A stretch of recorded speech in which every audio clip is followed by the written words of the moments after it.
qué se hace, cómo se hace, y así poder de alguna manera desarrollar mejor la función de la iglesia. Ahora, es interesante porque en el año 1933, querido, apareció en la radio WXYZ en Detroit uno de los personajes, diríamos, como icónicos, de hecho, y uno de los personajes más conocidos dentro, digamos, de tanto de habla hispana como como la cultura anglosajona, o los gringos, como le decimos nosotros. Es de los personajes más conocidos. De hecho, no solamente por acá, gran parte del mundo lo conoce. Y este fue un personaje ficticio que incluso en nuestros días muchos lo recuerdan como el llanero solitario. ¿Se acuerdan? Dice, ¿qué es eso? Es una serie. Sí, era una serie. Ya más o menos en el año 1933 empezó este tipo de serie por la radio. ¿Ya? Y este personaje era un ranger de Texas, ¿ya? Que era enmascarado del viejo oeste y que obviamente iba por el lejano oeste con su caballo y su compañero nativo Toro. ¿Se acuerda que era un indio? Una persona obviamente de tez morena que lo seguía para todos lados. Y aunque obviamente en muchas ocasiones es un ejemplo de heroísmo para algunos, ya que era como el Robin Hood de la época, en muchas ocasiones es utilizado también como una persona, digamos, que hace las cosas solo, ¿cierto? Ahí está el llanero solidario, hace todo solo, nadie le ayuda. Básicamente es el tipo de persona donde no pide ayuda a nadie, anda por la vida buscando justicia solo, hace todo solo, camina, nada le importa, solo, ¿ya? Y si tuviese un caballo no lo ocupa, ¿ya? Así, solo, ¿ya? Así, y lo llamamos, ¿cierto?, el llanero solitario, porque no le gusta andar con gente. Y de alguna forma el problema es que la iglesia del día de hoy, esto ha llegado a ser una realidad. Cada uno anda solo. Y dice, pero ¿cómo? Si somos iglesia. Bueno, ese es el problema, que a veces no nos damos cuenta que en alguna forma la práctica de la iglesia, o la praxis de la iglesia, lo que hace es mostrarte que a veces estás haciendo las cosas solo. Y te das cuenta con el tiempo de que te has convertido a veces de forma voluntaria o involuntariamente, entre comillas, como el llanero solitario de tu iglesia. Ya está haciendo las cosas solo, busca la justicia solo, busca servir solo, hace las cosas solo. Si no puedes venir a la comunidad de la iglesia, lo hace, a ver el culto solo, todo solo. Entonces, eso ha pasado, de hecho, en la iglesia. Y aunque obviamente tenemos una misma fe, servimos a un mismo Señor, adoramos al mismo Dios, nos hemos convertido en ese tipo de llanero solitario, donde obviamente cree que solo va a poder crecer. Y eso pasa. Hoy en día, querido, el tema de las redes sociales ha hecho un buen trabajo, pero también el pecado del hombre, y le digo en términos de cristianos, ha hecho surgir este tipo de hombre donde dice, no necesito congregarme porque veo el culto por YouTube. Y obviamente hay momentos que se debe hacer, ¿cierto?, cuando son posibilidades que nos sobrepasan, ¿cierto? Nosotros hay veces que no, y muchas de esas veces no sobrepasan, pero es más fácil verlo por YouTube.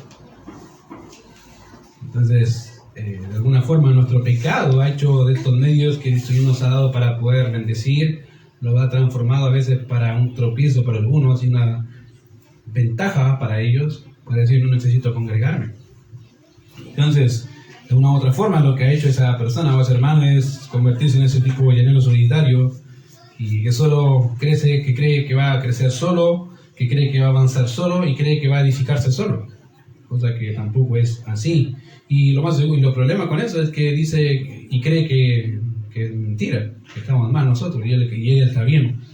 Una actitud media arrogante concerniente a lo que el Señor tenía como propósito en su mente de lo que era la iglesia. De hecho, la iglesia como un conjunto de creyentes salvados por la misma gracia queda relegado, a un segundo plano, o tercer plano, cuarto plano en este desarrollo de la vida cristiana.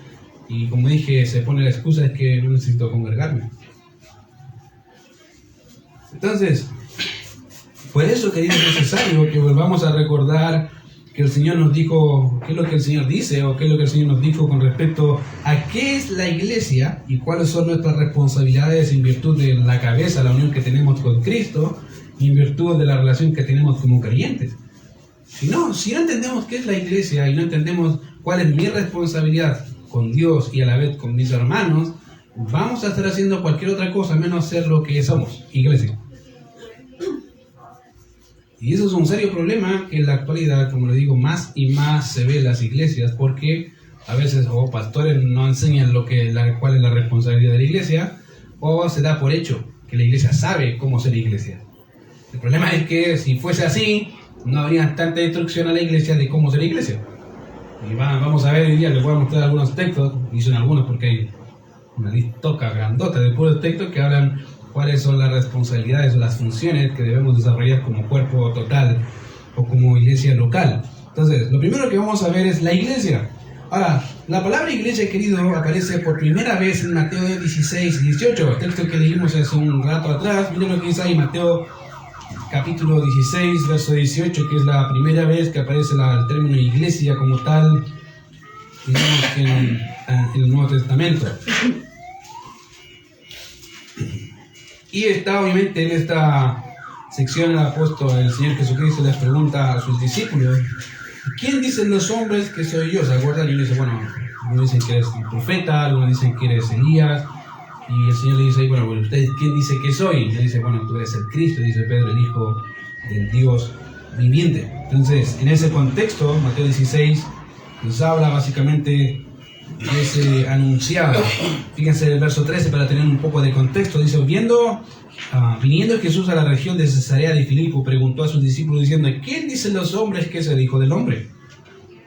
Verso 14 del capítulo 16. Ellos dijeron, unos Juan el Bautista, otros Elías, y otros Jeremías o algunos de los profetas. Él les dijo, ¿y vosotros? ¿Quién decís que soy yo?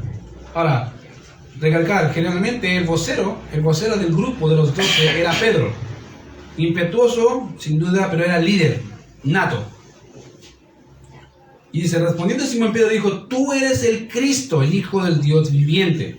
Verso 17, entonces le respondió Jesús, bienaventurado eres Simón, hijo de Jonás, porque no te lo reveló carne ni sangre, sino mi Padre que está en los cielos. Y yo también te digo que tú eres Pedro, y sobre esta roca edificaré mi iglesia, y las puertas del Hades no prevalecerán contra ellas.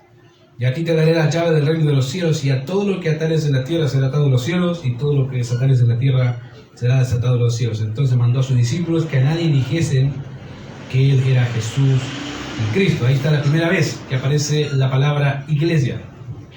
Ya. Cuando Pedro dice, tú eres el Cristo, el Hijo del Dios viviente. Ahora, notemos aquí que aquí se nos presentan 4 aspectos importantes de lo que el Señor entendía el tema de la iglesia. ¿Ya? ¿Y por qué quiero empezar por él? Porque si él la fundó de suya, él va a definir de mejores términos qué es lo que es la iglesia. ¿Ya? Y después, obviamente, nos va a definir también las responsabilidades de la iglesia en virtud de lo que el mismo Señor dice de ella. Entonces, mira lo que dice ahí. En primer lugar, Cristo, querido, es el más interesado en la edificación de su iglesia. ¿Por qué? ¿Por qué crees tú que Cristo es el más interesado en la edificación de su iglesia? Porque es suya. Diría incluso que el más interesado que el pastor, que yo y cualquier hermano de la iglesia, el más interesado en el crecimiento, desarrollo tanto espiritual y en todas las áreas, no somos nosotros. Es Cristo. Por eso dice ahí, yo edificaré mi iglesia. Entonces, querido, es interesante notar que Cristo, querido, es la persona más interesada en que su iglesia crezca, que su iglesia se parezca a Él. Y eso es interesante notar, porque eso significa que en realidad todo lo que hacemos acá es parte de lo que el Señor quiere. Todo lo que tú haces en tu casa, cuando oras, en la semana, cuando haces tu devocional, lees tu Biblia, es parte de lo que Dios quiere. Parte de lo que Cristo quiere, y lo que está haciendo es ocupar medios para llevar a cabo su fin. ¿Cuál es su fin? ¿Se acuerdan? El que empezó en vosotros la buena obra la perfeccionará. ¿Hasta cuándo? Hasta el día de Jesucristo. En otras palabras, hasta que Cristo sea formado en ustedes. Totalmente, plenamente. Y eso no va a ser acá, va a ser en la eternidad. Mientras tanto, Él sigue edificando su iglesia acá. Como te dije, más interesado en que la iglesia sea edificada es el Señor. ¿Por qué? Porque es suya. Él la compró y Él la edifica. Entonces, no es, querido, que nosotros edificamos a la iglesia, sino que es Cristo en nosotros quien lo hace por medio o a través de nosotros. Entonces, si Cristo es el más interesado, ¿cuáles son los medios que Él ocupa para llevar a cabo esa función de edificar? Primero, su palabra, ¿cierto? Siempre lo hace, pero también ocupa a nosotros. De manera, querido, que la obra que hacemos en la iglesia como comunidad involucra que Dios te va a utilizar, o que Cristo te va a utilizar por medio de su Espíritu Santo para que tú edifiques a otro. Y el Señor sea glorificado. ¿Por qué? Porque te va a ocupar como un medio. Porque el más interesado de que la iglesia sea edificada es Él. Por eso, querido, cuando la iglesia no entiende lo que es, se empiezan a aparecer los dones, el don de me siento, el don de la viste, ¿cierto? Y todos esos dones medio raros que no están en la Biblia empiezan a aparecer. Porque pensamos, y fíjate, por eso te digo, cuando no se hablan estos temas, la gente deduce que se hace de tal o cual forma. Deduce que el más interesado es el pastor en la iglesia, querido. No, el más interesado soy yo, el más interesado es Cristo. ¿Por qué? Porque es suya. Yo soy parte del conjunto. Y nada más.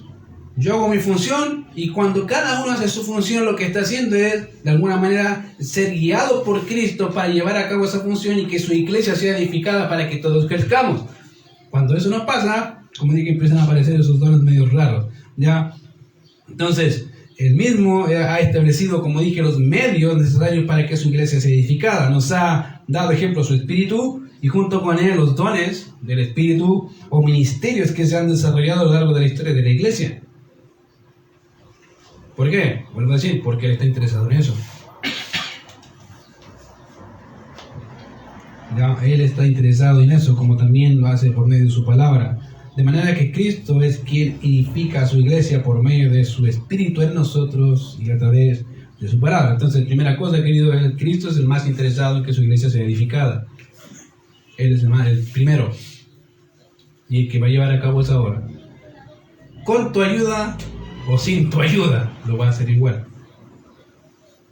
Cuando digo ayuda, me refiero, no es que estamos ayudando a Dios a hacer su obra, sino que el Señor o te ayuda de forma, digamos, positiva, va a ayudarte, va a ocupar su espíritu, va a llenarte de su espíritu y vas a hacer la obra de Cristo.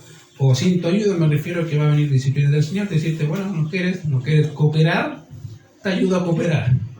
Te voy a santificar un poco más para que entiendas que en realidad me pertenece, eres mío y necesito que abres, que trabajes, que obres de tal forma que mi nombre sea engrandecido. ¿Ya? Esas son de las dos formas. En segundo lugar, fíjate que el texto dice, no dice edificaré tu iglesia. En el texto no dice eso. No dice, y tú eres Pedro, y sobre esta roca edificaré tu iglesia, Pedro, o vuestra iglesia, o la iglesia. Querido, no dice la iglesia, tu iglesia, la que te gusta a ti, no, dice mía.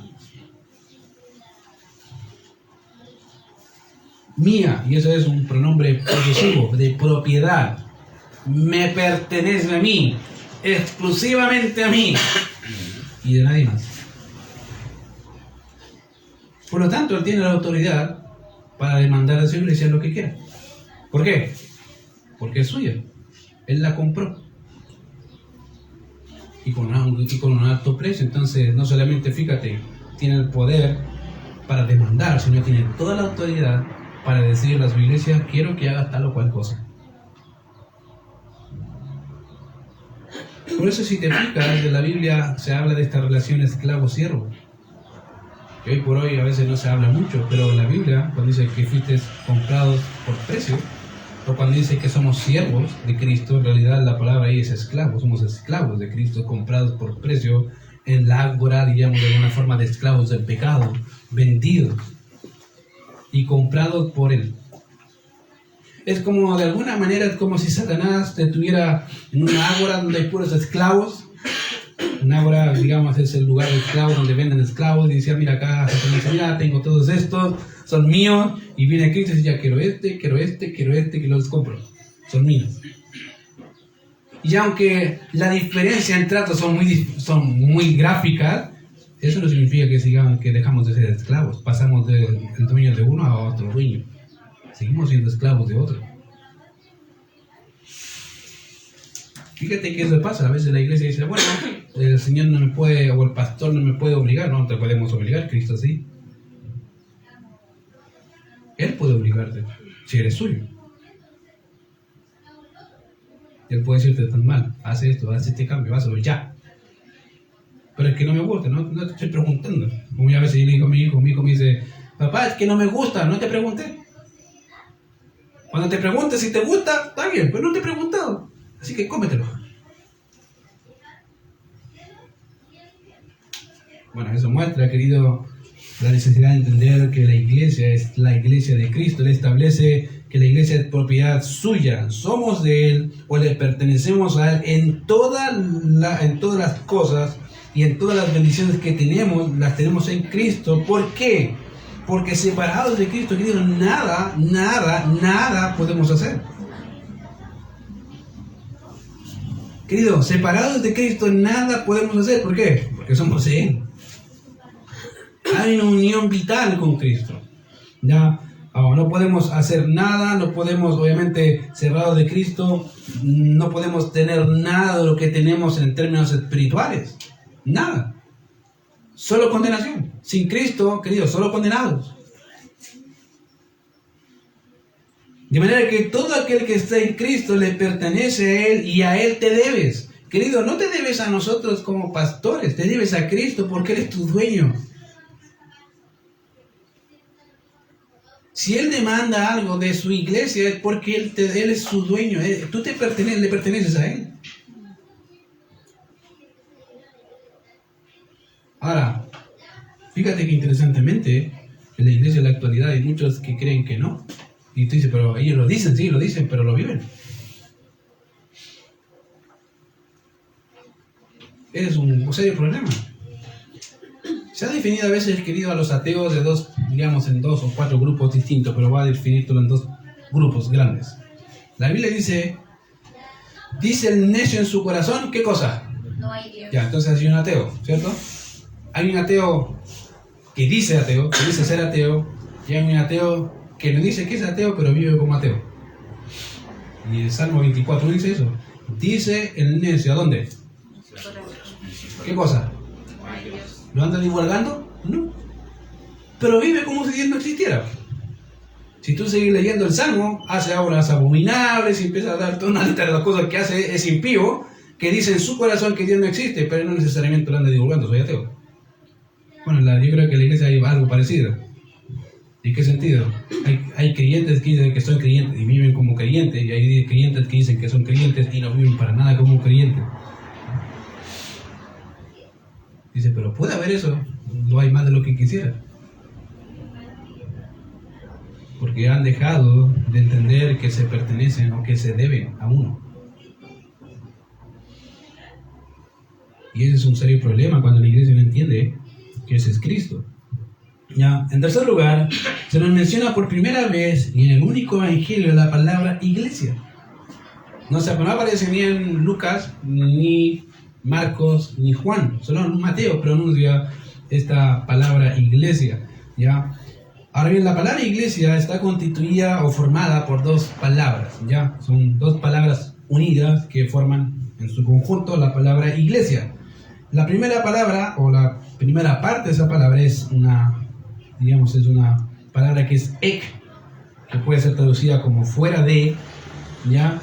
Y la palabra griega kaleo, que significa llamar. Entonces, cuando hablamos de iglesia en términos, etimológicos, son aquellos llamados fuera de algún lugar. ¿Ya? Eso es básicamente, ¿ya? Y era una palabra común en el tiempo del Señor Jesucristo, era una palabra muy común y que era utilizada por los griegos para designar a un grupo de ciudadanos reunidos para considerar algún asunto de Estado. Cuando querían hablar un tema de Estado, decían los llamados fuera, o la iglesia, la asamblea, tiene que salir y reunirse para hablar del tema de Estado. Ejemplo, uno de esos ejemplos está Hechos capítulo 19, verso 39, donde habla, o se ocupa la palabra de esa forma. También en la versión griega del Antiguo Testamento, fue utilizada para designar a la congregación de Israel como conjunto, como aquellos llamados fuera de Egipto para ir a la tierra prometida. Entonces a ellos también se les llama como la asamblea, no en el término que entendemos en la actualidad como iglesia, pero así como la asamblea de Israel o la congregación de Israel, ¿ya? Y también podemos encontrar esa misma palabra refiriéndose a una asamblea o concurrencia no necesariamente religiosa. ¿Se acuerdan en eso del capítulo 19 cuando se hace el alboroto en Éfeso y empiezan a gritar todos los hombres grandes llenan a los efesios? Porque Pablo estaba predicando el evangelio y estaba haciendo que todos los que eran idólatras se volvieran de su idolatría, empezaran a adorar al Dios vivo y verdadero. Y Demetrio, uno de los que tenía gran ganancia por los tempestinos que hacía, al ver que sus negocios estaban empeorando por la predicación de Pablo, hizo el alboroto.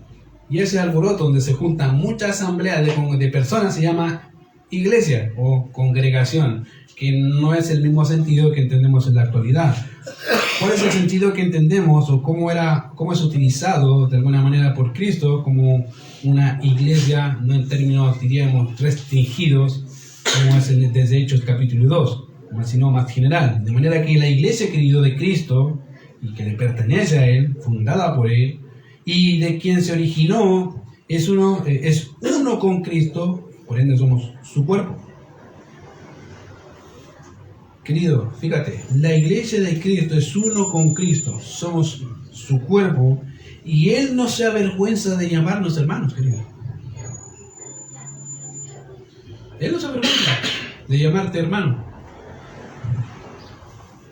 ni tampoco se avergüenza de llamar de que nosotros fuésemos su Dios. De hecho, es por esa razón que cuando los hombres atacan, querido, a la iglesia, y digo en términos generales, cuando el hombre trata de atacar a la iglesia, querido, no está atacando a la iglesia solamente, está atacando a quien la fundó. Porque hay una unión, querido, indisoluble entre Cristo y la iglesia. Y el problema de la actualidad es que el ataque no solo está surgiendo de gente que no conoce a Cristo, sino incluso de mismos cristianos, con estos comentarios que no necesito juntarme en la iglesia. Se está despreciando lo que Dios fundó, lo que Cristo fundó, porque Él lo estableció, Él lo dijo así. Está desechando por quien Cristo murió y está ignorando en realidad que Él es parte de ese grupo. Entonces, cuando la iglesia no entiende eso, querido, cuando entiende que le pertenecemos a Él y que la idea o en realidad el término de la iglesia o el inicio de la iglesia comienza con Cristo, hay serios problemas. No es que Él no se avergüence de llamarnos hermanos ni nuestro Dios, y es por esa razón que cuando los hombres atacan a la iglesia es que no solo atacan a la iglesia, sino a quien la fundó y quién somos. Podemos ver un claro ejemplo de uno de los más citados, es el apóstol Pablo. ¿Se acuerdan que dice que iba de casa en casa buscando a los creyentes judíos para que blasfemaran el nombre? Dice. Pero dice que camino a Damasco, ¿se acuerdan? No se convirtió en Damasco, porque algunos dicen, te convirtió en Damasco. No. El camino a Damasco dice que se le apareció la gloria de Cristo, y dice ahí que básicamente una de las preguntas que el Señor le dice: Saulo, Saulo, ¿por qué me persigues? Pero uno diría, ¿pero está persiguiendo a la iglesia? Sí, pero fíjate, la identificación que Cristo tiene con su iglesia es de una unidad. No es que somos dos, somos uno con Cristo. Y cuando Saulo persigue a la iglesia, el Señor sintió esa persecución como personal. Porque si no lo hubiese sentido así y no lo hubiese visto así, ¿para qué se aparece, cierto? Pero se aparece ahí y le dice: Saulo, Saulo, ¿por qué me persigues? Dura cosa hacer las cosas contra el aguijón. Y ups. Las palabras, si sigues así, vas a romperte la cabeza, pero la iglesia no va a seguir existiendo. ¿Qué estás haciendo, Saulo? Entonces, lo que vemos ahí es que Saulo, al perseguir a la iglesia, o persigue a Cristo porque tenemos una unión vital con Él. No es que somos solamente individuos separados de Cristo por distancia, es por distancia solamente, entre comillas.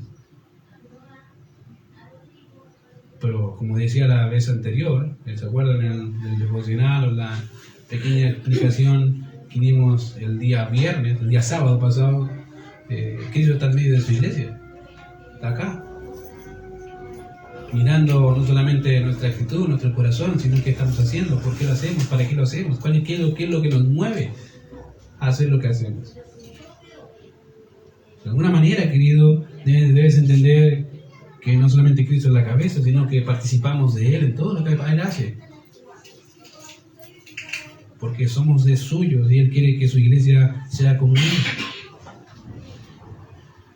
De manera que al considerar todos estos datos que tenemos, el uso que el Señor nos da a la palabra iglesia no era un uso técnico, como dije, y nuevo, como se establece en Hechos 2 con la venida del Espíritu Santo en Pentecostés, sino más en un uso ordinario, como una congregación o asamblea de aquellos que serían suyos, o de los que seguirían, o de aquellos que les seguían. En otras palabras, todos aquellos que eran discípulos, ¿se acuerdan? Nunca se llamó iglesia ahí, eran discípulos, eran apóstoles.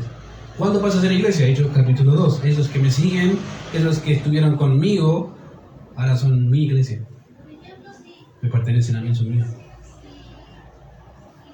Por eso en la oración, ¿se acuerdan? Sacerdotal, en Juan capítulo 17, él dice: Señor, no he perdido nada de lo que me diste, excepto el que estaba preparado para perdición. Pero todos los otros acá están. Y ruego por ellos, que los guardes del mundo. Los guardes del mal. ¿Por qué? Se siente identificado, querido.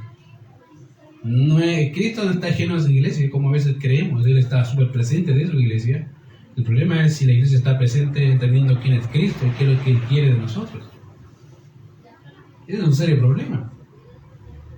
Fíjate que en el Antiguo Testamento una de las cosas que vas a ver con los profetas, y lo he mencionado en algunas ocasiones, es que, y incluso con los reyes, hay una expresión que se marca mucho, tanto los profetas como los reyes, buenos y malos. Los profetas entendían que el Señor o Jehová estaba con ellos, dice, cuya presencia estoy. Es una expresión que básicamente entendían que Dios estaba ahí. Y en el caso de los reyes, tanto buenos y malos, dice, y no hizo lo recto ante los ojos de ¿quién? De Jehová. O hizo las cosas, o hizo lo recto ante los ojos de Jehová. En otras palabras, querido, Dios estaba presente en cada acto de la nación, empezando por su rey. De alguna manera, lo que pasa con la iglesia es igual.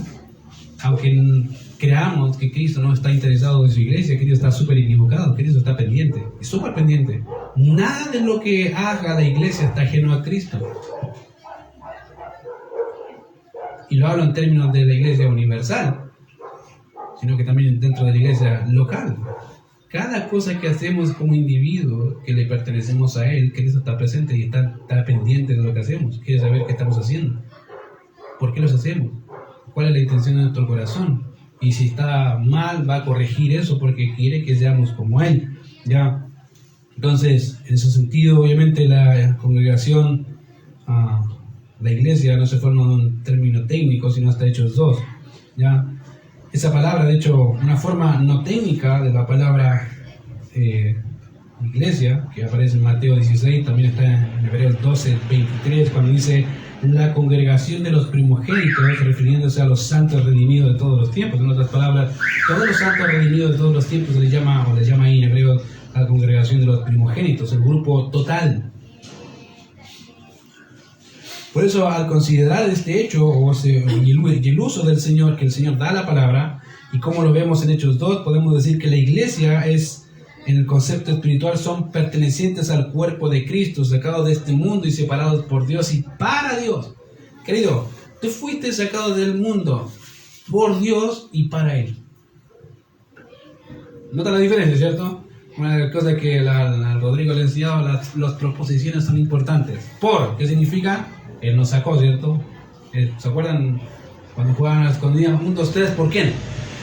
Por mí. ¿Por qué? De alguna manera estoy poniendo mi autoridad en el juego, ¿cierto? Y si yo me libro a mí, ¿a quién más libro? A los demás compañeros. A mis compañeros. Es lo mismo con Cristo, querido. Cuando dice que nos salvó por Él, es porque por Él somos salvos y todos los que creen en Él vienen salvos con Él juntos. Pero también fuimos salvos para Él. En otras palabras, no solamente tenemos la seguridad de que le pertenecemos, sino que la función que vamos a llevar debería ser todo para Él. Todo lo que hagamos. ¿Ya? Entonces, eso es lo que somos parte de un mismo cuerpo, de una fe, un bautismo, un mismo Dios y Padre. En otras palabras, somos uno en Cristo. Ahora, ya tenemos lo que es la iglesia, pero este mismo término puede ser y es utilizado de dos maneras. Como dije, en primer lugar, puede estar hablando de todos los redimidos de todas las épocas, desde Pentecostés, y por esto y se le es llamada como la iglesia universal y de todos los tiempos, obviamente. Y por otro lado, podemos encontrar el término como la iglesia local. ¿Se acuerda cuando Pablo escribe las cartas? Dice, gracias a Dios, Pablo, apóstol de Jesucristo, a la iglesia que está en tal lugar. Bueno, esas son iglesias locales. Grupos que están en un sector ubicable son iglesias locales, ya que se les llama así. La pregunta, obviamente, es ¿a qué quiere llegar, obviamente, con todo eso? Y en primer lugar, que la iglesia, querido, entienda de quién es, y obviamente somos de Cristo, porque procedemos de Él y somos unos con Él. Y en segundo lugar, que somos una comunidad de hombres redimidos por la sangre de Cristo, y somos de alguna manera una unidad en Cristo. No es que soy uno. Ya a veces creo que los hermanos entienden mal el término, el título de la iglesia. La iglesia dice iglesia bautista, no dice iglesia autista. Diferente. Una cosa es ser autista y otra es ser bautista. ¿Ya? Y el problema pasa que a veces los hermanos piensan que son autistas, ¿no? Que no somos autistas acá. Ya, para que tengan ojo con eso, si lee mal, si está leyendo mal el título. Ya, por si acaso. Entonces, en primer lugar, obviamente aquí quiero llegar es que entendamos eso, de quiénes somos. Y en segundo lugar, que somos una comunidad de hombres redimidos por la sangre de Cristo y somos, de alguna manera, una unidad. Hay una palabra hebrea que habla de la unidad, que es la palabra ejad. Cuando dice, dejará al hombre a su padre y a su madre y se unirá a su mujer y los dos serán una sola carne. La palabra una sola es una unidad. Ya no son más dos. Uno, en unidad. El Shema Israel dice, Shema Israel, Adonai Eloheinu, Adonai Echad. Oye Israel, Jehová vuestro Dios, Jehová, uno es. Esa palabra Echad es una unidad. Cuando hablo de unidad en ese sentido, no somos uno diferente de Cristo, somos uno con Cristo. En todo el sentido de la palabra. Ahora, obviamente, ya hemos visto lo que es la iglesia. Pero, ¿cómo entendemos nuestra unidad? Yo ya dije, somos unos en Cristo, ¿entendido? Entendido, pero ¿cómo entiendo esa unidad?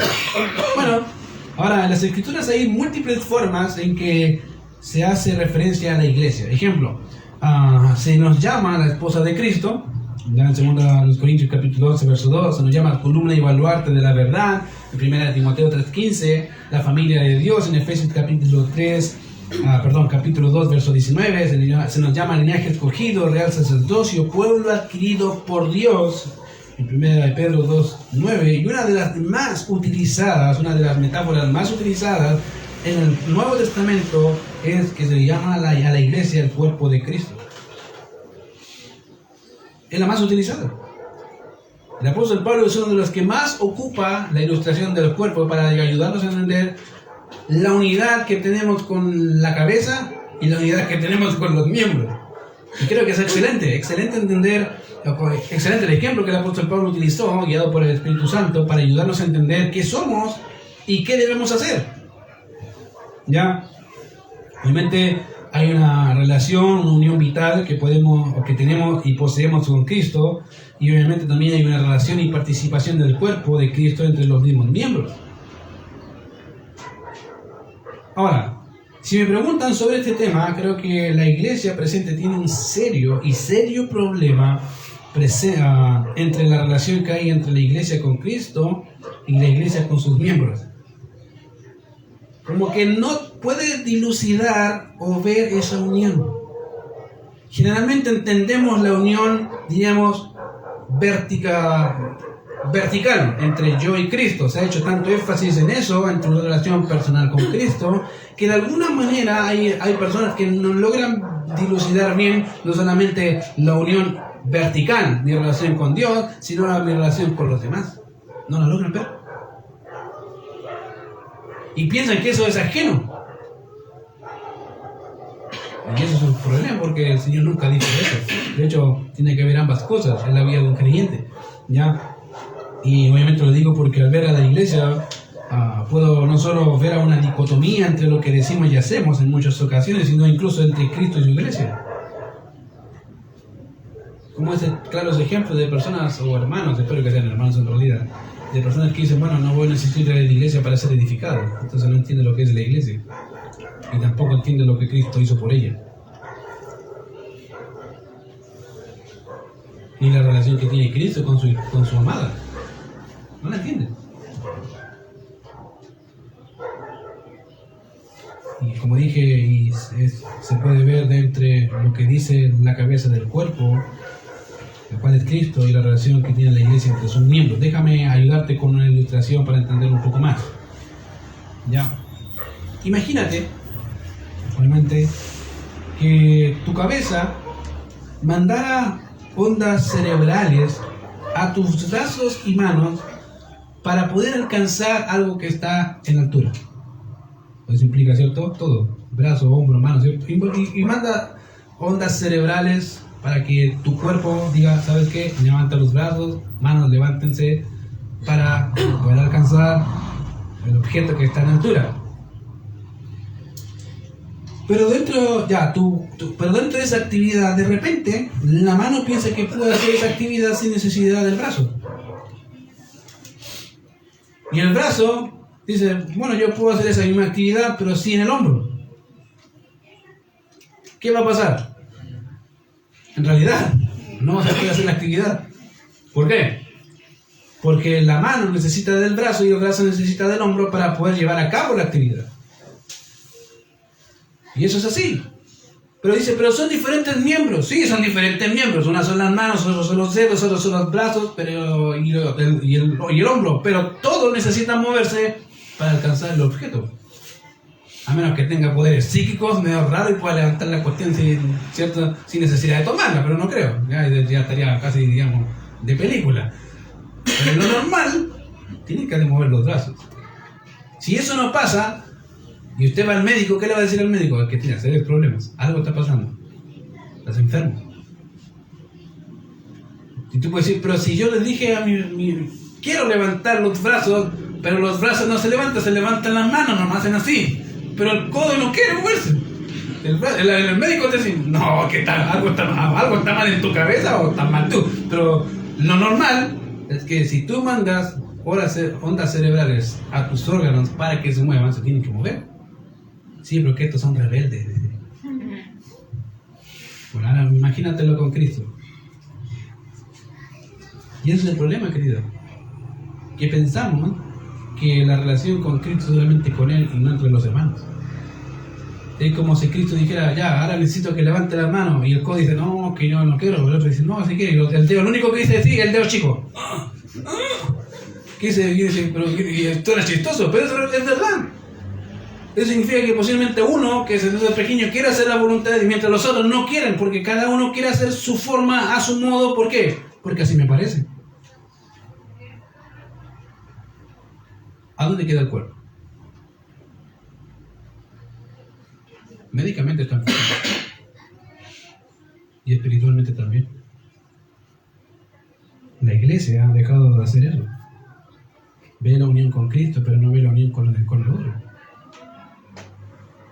Pablo dijo algo muy cierto en Corintios capítulo 12, 1 Corintios 12. ¿Dirá el brazo a la mano, no te necesito? O los ojos a la boca, no tengo necesidad de ti. Y uno dice, no, no necesito.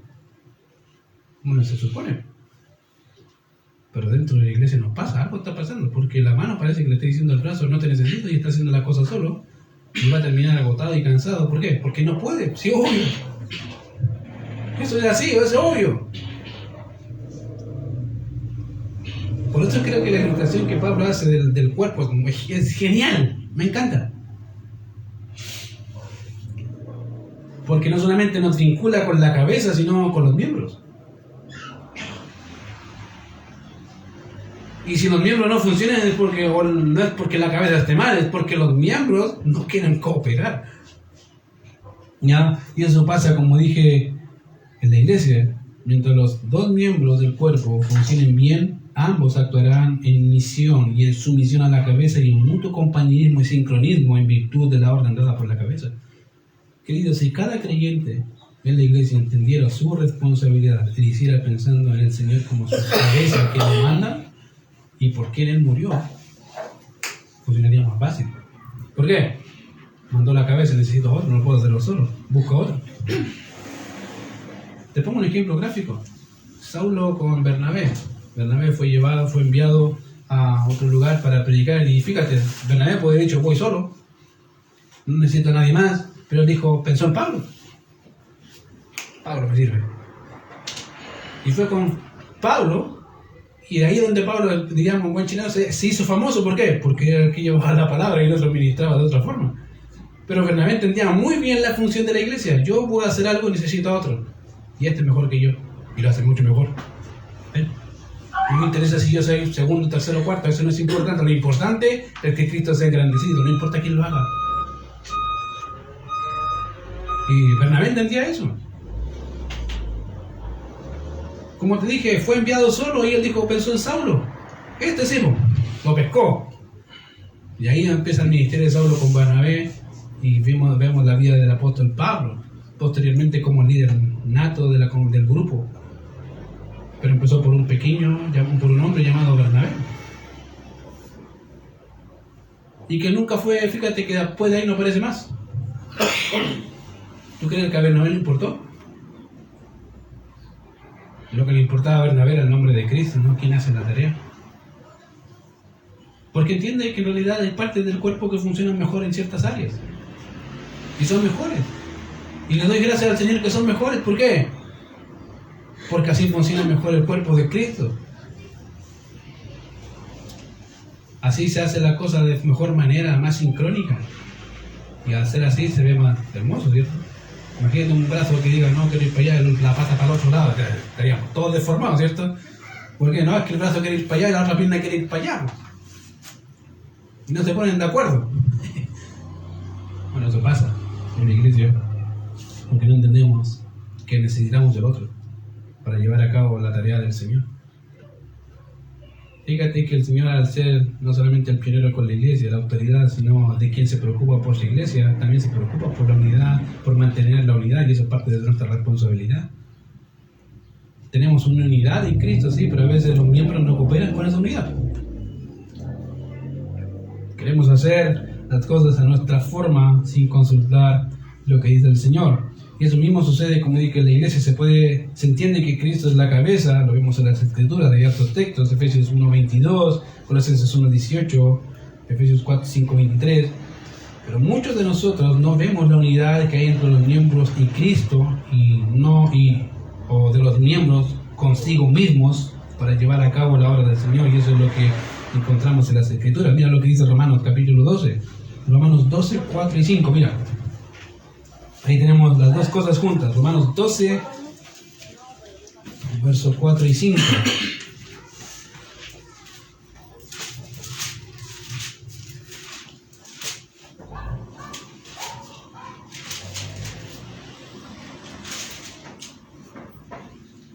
Vamos a leer un poquito antes, dice, digo pues por la gracia que me es dada, verso 3. A cada cual que está entre vosotros, que no tenga más alto concepto de sí que el que debe tener, sino que piense de sí con cordura, conforme a la medida de fe que Dios repartió a cada uno. Verso 4. Porque de la manera que en un cuerpo tenemos muchos miembros, pero no todos los miembros tienen la misma función, así nosotros, siendo muchos, somos un cuerpo en Cristo y todos miembros los unos de los otros. ¿Se fijan? Somos un cuerpo, sí, pero un cuerpo no se compone de un pie. Hay pies, manos y organismos. Así la iglesia. Por eso Pablo dice, porque de la manera que en un cuerpo tenemos muchos miembros, pero no todos los miembros tienen la misma función, así nosotros, siendo muchos, somos un cuerpo en Cristo y todos, ¿qué cosa? ¿Miembros de quién? Los unos de los otros. Y eso no es con Cristo. Todos somos miembros los unos de los otros, queridos. Todos se necesitan entre todos. La iglesia no avanza sola. Por eso no somos llamadas iglesias autistas. No hay iglesias autistas. No hay iglesia de un solo hombre. Somos una comunidad redimida por Cristo. Hombres rescatados por gracia, comprados por gracia. Ahora, fíjate, siguiendo el ejemplo de la metáfora que les puse y de las que vemos en las Escrituras, se establecen actividades propias entre la cabeza y el cuerpo. ¿Tú sabías que Dios no nos deja exentos de responsabilidades? Él entiende quién es Él y entiende qué somos nosotros, pero el problema, y nosotros entendemos quién es Él. El problema, como les dije, es que no entendemos qué tenemos que hacer nosotros como iglesia. Entonces, el Señor, como es sabio y entiende todo eso, nos deja explícito lo que tenemos que hacer. Ahora, si no lo quieres hacer, hay un cuerpo, un miembro enfermo. Hay que desenfermarlo, ¿cierto? Hay hartos métodos para desenfermarlo, pero hay partes del miembro del cuerpo que están enfermos. Y quiero ayudarte a entender cuáles son esas responsabilidades, diríamos de alguna forma, ya que el cuerpo debería hacer o funciones que el cuerpo de la iglesia debería hacer. Ya, y no solo como individuos, sino también como conjunto. Fíjate que los textos que vamos a leer generalmente van a decir unos a otros. Mira lo que dice Juan capítulo 13, 34, dice así: un mandamiento nuevo os doy, que os améis unos a otros. ¿Con qué medida? Como yo os he amado. ¿Cómo te ama Cristo? Con todo, ¿cierto? Y así deberías amar a tu hermano. Esa es la medida. Así como yo los amé, ustedes amen igual. Y una idea típico, y tengo que morir por eso. Bienvenido. No, me cae mal. Qué buenazo. Pero dice, bueno, aquí dice, como yo los he amado. Si tengo que acompañarle de hasta las 5 de la mañana al médico, ¿qué tengo que hacer? Hasta las 5 de la mañana en el médico. ¿Por qué? Porque es mi hermano. Tengo que estar ahí. Necesita. ¿Quién hace esa pega generalmente? ¿Quién la hace? El pastor. El pastor dijo el pastel. No el pastel, del pastor. Pero dice unos a otros, fíjense. Si dijera, ámense, un mandamiento nuevo doy, que el pastor ame a los demás como yo. ¿Les creo? Pues acá dice unos a otros. Entonces el pastor hace su pega, la hace, y los demás.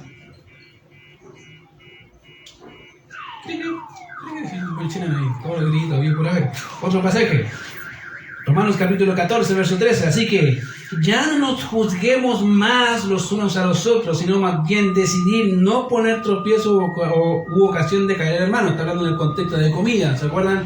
Había hermanos en Roma que compraban comida de los sacrificados a los ídolos, y había otros que eran nuevitos que decían, no, ¿cómo va a comer del sacrificado a los ídolos? Entonces había la disputa, ¿cómo o no como? Los que tienen libertad dicen, doña, ahí lo que piensan los hermanos, como igual. Y no les importaba el hermano. Y acá dice, no. Tú puedes tener la libertad que quieras, pero hay una ley, diríamos, universal, bíblica. No lo hagas si vas a saber que tu hermano puede pecar, o vas a contristarlo. No lo hagas, aunque tú digas, pero no es malo. Está bien, no es malo para ti.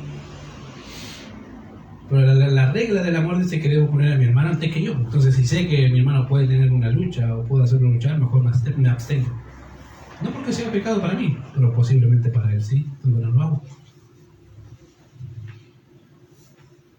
¿Qué hacemos generalmente? Todo lo contrario. ¿Qué me importa cómo? No, hermano. El hermano tiene así la conciencia llena de pecado. Y no, pero ¿cómo la cerveza? Si quería un poquito más, dale, no hay problema. Y el hermano ya está así como, Señor, ya está pensando que es al infierno porque pecó. ¿Pero quién le llevó a eso?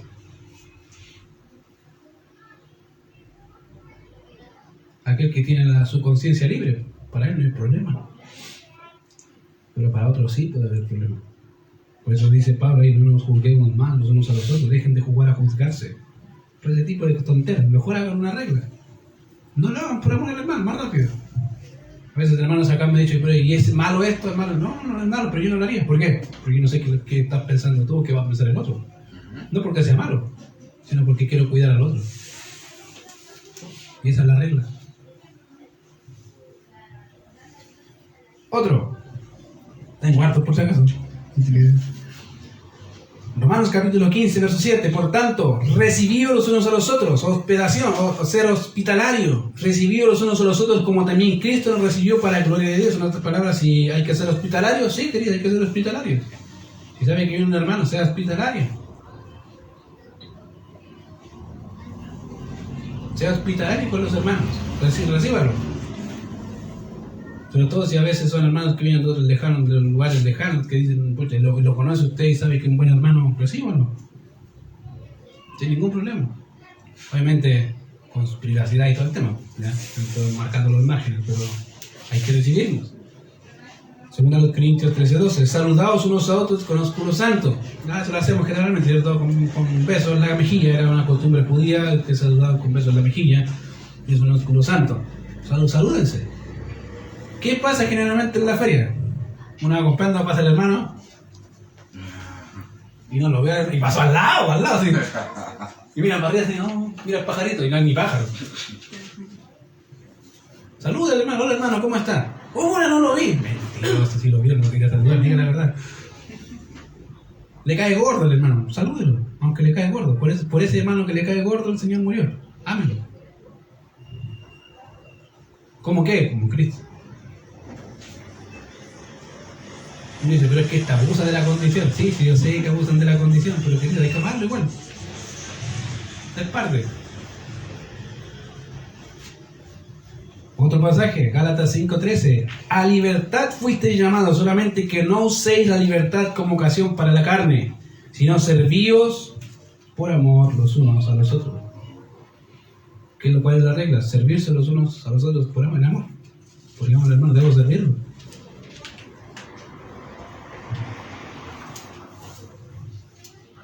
Otro, Gálatas 5:26, cosa que no hay que hacer entre hermanos. Gálatas 5:26, así que si lo estás haciendo, deja de hacerlo, por favor. Dice Gálatas 5:26, no nos hagamos vanagloriosos, irritándonos unos a otros, envidiándonos unos a otros. Si sabes que hay algo de eso en ti, sácalo, hermano. No puede haber eso en un corazón donde hay amor. Menos si sé que mi hermano está creciendo, está avanzando. No. Dice ahí, no nos hagamos vanagloriosos. ¿Cómo? Irritándonos. Porque hay algunos que son bien irritables, ¿cierto? Señor, llévatelo por favor y o te lo mando. ¿Cierto? No, querido, ten cuidado. No seas nada de esas personas irritables o que irrita a otros. No, al contrario. Dice ahí, Efesios capítulo... el mismo pasaje, antes ser benignos unos con otros, misericordiosos, perdonándonos unos a otros como también Cristo perdonó a vosotros en Cristo. En otras palabras, si amas como Cristo, vas a poder perdonar como Cristo. No importa lo que te hagan hecho. ¿Por qué? Porque amas como Cristo. No hay problema. Puedo perdonar y amar como Él. ¿Por qué? Porque me amó y me perdona así. No tengo problema con eso. Aunque tengo toda la lista de sus pecados, ¿cierto? Saca todo el pergamino ahí. Ten cuidado, querido, perdona. A lo mejor no sea como el lema comunista, ¿cierto? Ni perdón. Por eso están como están. Porque no han olvidado y no han perdonado. Y es verdad, esa es una realidad. Dice, pero tantos años pasó tal cosa y todavía no perdonan. No perdonan. Y no van a perdonar. ¿Por qué? Porque no quieren perdonar. Y porque tampoco tienen a Cristo en sus corazones para poder perdonar como Cristo. Pero nosotros sí, así que podríamos perdonar fácilmente, se supone. Ya. Colosenses capítulo 3, verso 9 y 10 dice, no mintáis los unos a los otros, por si acaso. No mintáis los unos a los otros, habiendo despojado del viejo hombre con sus hechos y revestidos del nuevo, Fíjense, si tienen la costumbre de mentir, no mientan. Y no digan que son mentiras piadosas. No es que es piadoso para que el hermano no se sienta feo si la hermana se ve re fea, pero no le puede decir que se ve fea. Se va a enojar el hermano. ¿Cierto? Uno dice, que le va a decir, no, que pero diga hermana, a lo mejor te ves de esta otra forma. Él no le está diciendo fea, pero le estáis sugiriendo que se cambie. ¿Cierto? Y yo digo a veces entre esposos, ¿cierto? Que si bien somos esposos, a veces mi señora me pregunta, ¿y cómo me veo? Así, no cambia, colócate esto, a ver, ya, así mejor. Y me pregunto, no tengo problema. Digo, mira, así te ves mejor. Y en realidad se ve mejor. ¿Te fijas? Entonces prefiero decirle yo a que le diga otro, más rápido. ¿Cierto? Diga, no, la hermana Marta. No, mi esposo me dijo, ya, pero por si acaso. No os mintáis los unos a los otros. Colosenses 3:13, soportaos. Y ahí está, ¿cierto? Unos a otros. Señor, la estáis poniendo difícil, Señor. Pero dice Colosenses 3:13, soportaos unos a otros y perdonaos unos a otros. Si alguno tuviera queja contra otro, de la manera que Cristo perdonó, así también hacedlo vosotros. ¿Qué hay que hacer? Soportaos. Señor, que me estáis pidiendo algo difícil, porque te hace mérito. ¿Cierto? Y hay que reconocer que algunos hacen mérito para que lo aguanten. Señor. Una soporte, lo llámelo. Bienvenido al club. Y a veces le digo, hermano, bienvenido al club nuestro. Hay que soportar, perdonar y amar. Vamos.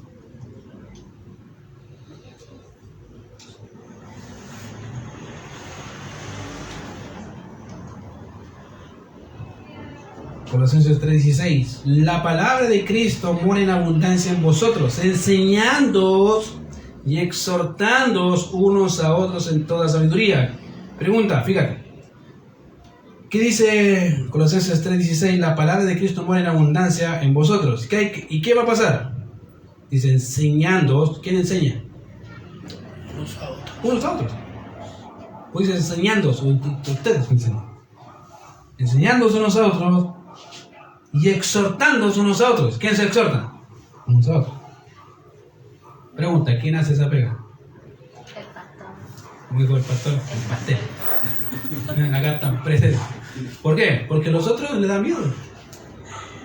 Y algunos dicen, no, es que el pastor es el único que enseña, querido. No somos los únicos que tenemos la enseñanza, pueden haber otros.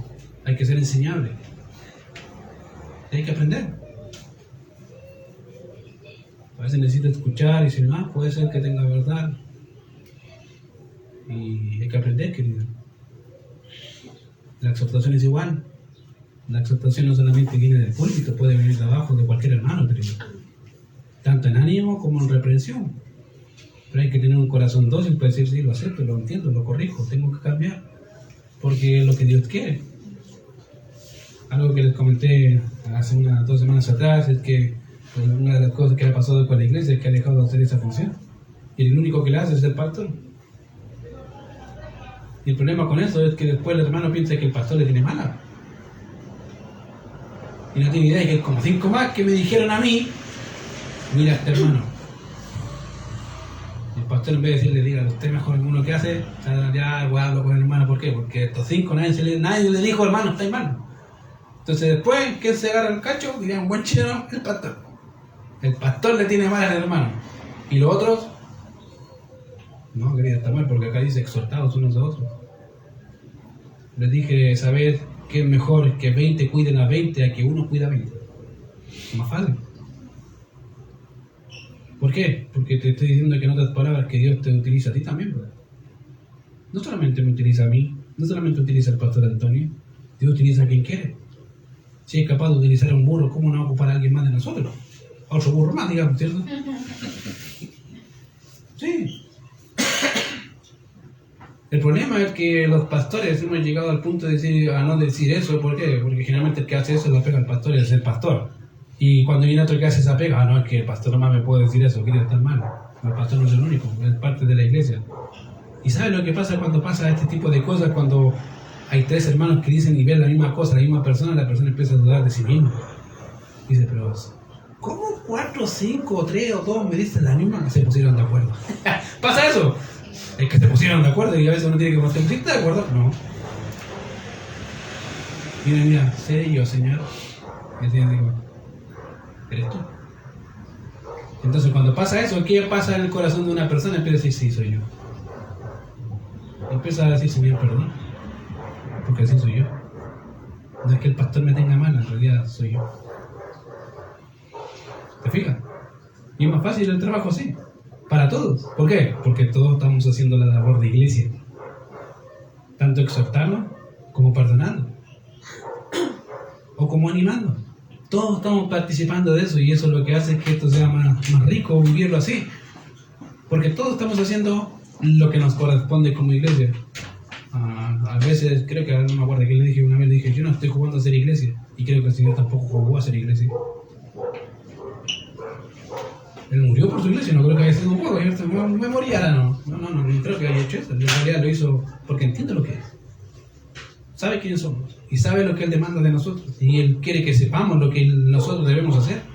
Querido, el trabajo de la iglesia no solamente corresponde al pastor, el pastor es parte del trabajo de la iglesia, pero la iglesia debe trabajar también. No puede ser una iglesia pasiva. Otro pasaje. Primera Tesalonicenses 5:11, mira lo que dice ahí. Dije que son algunos más, porque tengo la lista de pasajes, pero vamos a hacer algunos más. Primera Tesalonicenses 5:11 dice, por lo cual, animaos unos a otros y edificaos unos a otros así como lo hacéis. En otras palabras, los tesalonicenses estaban siendo edificados, pero ¿cómo? Los unos con los otros. Estaban animándose los unos a los otros.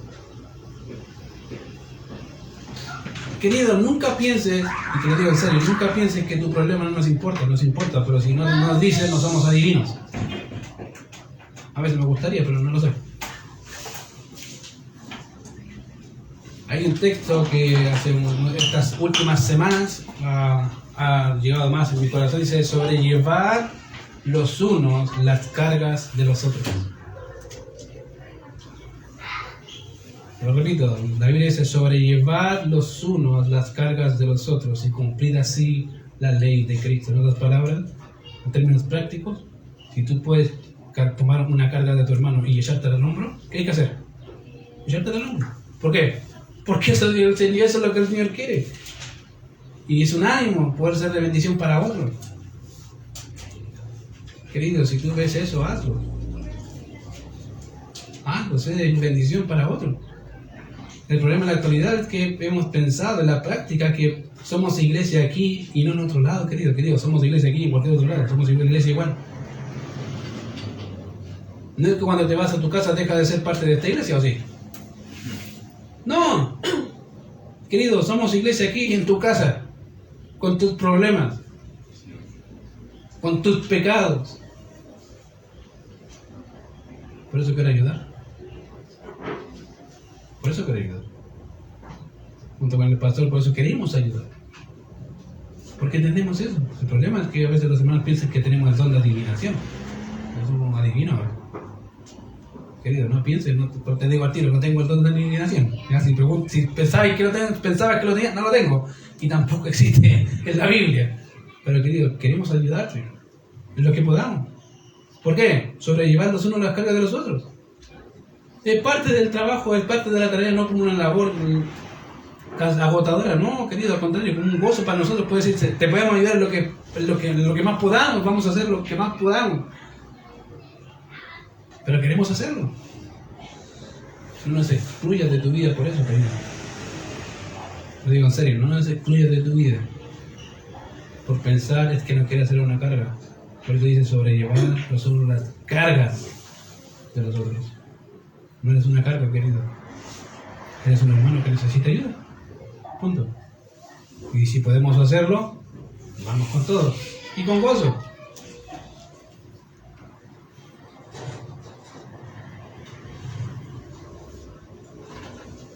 Un pasaje más. Hebreos 10, 24 o 25 dice, y considerémonos unos a otros para estimularnos al amor y a las buenas obras, no dejando de congregarnos como algunos tienen por costumbre, sino exhortaos y tanto más cuando veáis que aquel día se acerca. Vuelvo a la misma tarea. Querido, es parte de la iglesia exhortar, es parte de la iglesia enseñar, es parte de la iglesia el poder congregarse, es parte de nosotros. Todos estos textos, queridos, son un ejemplo de la actividad propia de la iglesia, no única y exclusivamente del pastor. Queridos, no es solamente trabajo mío llamar al hermano. ¿Qué faltó? No es mi pega solamente, es tu trabajo. Si se supone que amas al hermano. Fíjate que una de las cosas, como te digo, si 20 pueden corregir a uno, ¿cómo 20 no van a poder llamar a uno? Y cuando pasa eso, la gente, ¿qué dice? Que esta iglesia es amorosa, ¿no? Sí, porque estamos muy prácticos, llamamos, claro, porque estoy preocupado, no porque quiero cagüinear, porque yo como chileno, quiero saber cómo estás, ¿te pasó algo? No, estoy bien, ¿necesitas algo? Oración, ¿qué? Esto, ok, vamos a estar orando. Pero vuelvo a hacer la pregunta, ¿quién hace ese trabajo? El pastor. Pero queridos, no solo el trabajo del pastor, el trabajo de la iglesia. Fíjate, si 12, entendiendo esto, pudieron hacer un cambio en el mundo, ¿cómo 20 no vamos a poder hacer lo mismo? ¿Lo has pensado? Si 12 que entendieron el mensaje y practicaron el mensaje y vieron el mensaje, cambiaron el mundo, ¿cómo 20 de esta iglesia, entendiendo el mensaje y practicando el mensaje, no vamos a cambiar a esta comunidad, ¿cierto? El problema, queridos, es que muchas veces no queremos hacer. Por la excusa de que no quiero hacer carga, no quiero tener problemas, no quiero que se metan en mi vida, querido, te metiste en el problema, te metiste en una iglesia equivocada. Porque aquí sí nos queremos meter. Te digo en serio. Y los que me conocen saben que yo me meto donde me encuentro. Lo que quiero saber es qué está. ¿Con qué lucha? ¿En qué te puedo ayudar? No solamente en la parte económica o física, sino también en espiritual. Quiero saber qué hay. Y así ayudarte a avanzar. Vuelvo a decir, no pienses que eres carga, querido, no eres carga. Somos iglesia. ¿Se acuerdan? La semana pasada cantamos una canción, Somos Iglesia, Reino de Luz. Nuestra bandera, ¿qué? La cruz de Jesús. ¿Cuál fue el mandamiento? Un mandamiento nuevo os doy. ¿Cuál? Os améis unos a otros. ¿Cómo? Como yo os he amado. Todo esto que hemos visto, querido, es parte de lo que el Señor hizo. Si tú ves el Evangelio de Marcos, vas a ver que Cristo casi ni dormía. Dice, pero que no duerme. A veces no. Si ¿te acuerdas? Uno de los pasajes más citados dentro de los evangelios es cuando el Señor calma la tempestad, ¿se acuerdan? Si tú ves los evangelios, vas a darte cuenta que cuando entró a la barca, no es que él entró a la barca, lo tiraron dentro de la barca, literal. Estaba tan cansado, que dice la Biblia, que lo pescaron, no tienes que haber tirado a la barca, así como, listo, duerme ahí, tranquilo. Entonces imagínate, si viene, uno dice, pero es Dios, sí, pero se cansaba como hombre, uy, si es hombre. Imagínate el cansancio que debe haber tenido un maestro después de estar todo el día con actividades, todo el día con gente, todo el día haciendo milagros, todo el día escuchando quejas y todas las cosas. ¿Cómo no se va a cansar? Y nosotros que estamos 10 minutos, 20 minutos haciendo algo en la iglesia, estamos, Señor, estoy cansado. Por eso digo, como yo sea amado, dijo Cristo. ¿Hasta qué punto? Como yo sea amado. La iglesia, todos estos textos, como dije, son un ejemplo de la actividad propia de la iglesia, no únicamente y exclusiva del pastor, sino de la iglesia como un cuerpo. Todos somos participantes, queridos, y tenemos una cabeza. Todos somos parte del cuerpo como un Señor. De manera que la actividad de la iglesia no se resume a hacer ciertas cosas, sino a vivir como lo que somos. La iglesia. Si tú pensabas que la iglesia era algo que me venía y me sentaba y escuchaba los sermones y nada más, no, tenía de tu parte. Y ya que es la última parte. Porque todo lo demás lo haces en la casa. Llamando a los hermanos, visitando a los hermanos, viendo si están enfermos, viendo si necesitan algo, ayudando al que no puede, etcétera, etcétera. Y culminamos acá todos juntos diciendo gracias, Señor, porque esta semana pude servir a alguien más. Querido, es el corazón de la iglesia, es el corazón de Cristo. Y te invito de verdad a entender que esta responsabilidad no es una carga, es una privilegio de servir como Cristo sirvió. pero deben hacer de un corazón entregado a Cristo. Y eso es algo que debes entender y debes vivir cada día. ¿Quieres hacer y quieres vivir como iglesia? Eso es algo que tú debes decir. Vamos a orar. Señor, te damos gracias por este tiempo. Gracias por tu cuidado, gracias por la oportunidad de entender lo que la iglesia es y lo que tú quieres de nosotros, Señor, que no es solamente seguir ciertos patrones o sentarnos y escuchar, sino vivir como iglesia. En realidad, preocupados los unos de los otros, animándonos los unos a los otros, amándonos los unos a los otros, perdonando los unos a otros, Señor, soportando los unos a otros. Señor, y gracias porque si bien podemos ver algo de eso, Señor, acá te ruego que sigamos viendo aún más tu carácter, Señor, de forma práctica los unos con los otros, Señor. Gracias porque no es algo que solamente hacen los pastores, sino es algo que la iglesia debe hacer, porque a eso nos has llamado. Te ruego que me dirijas en todo lo que hagamos y gracias por todo lo que tú haces. En Cristo Jesús oramos. Amén.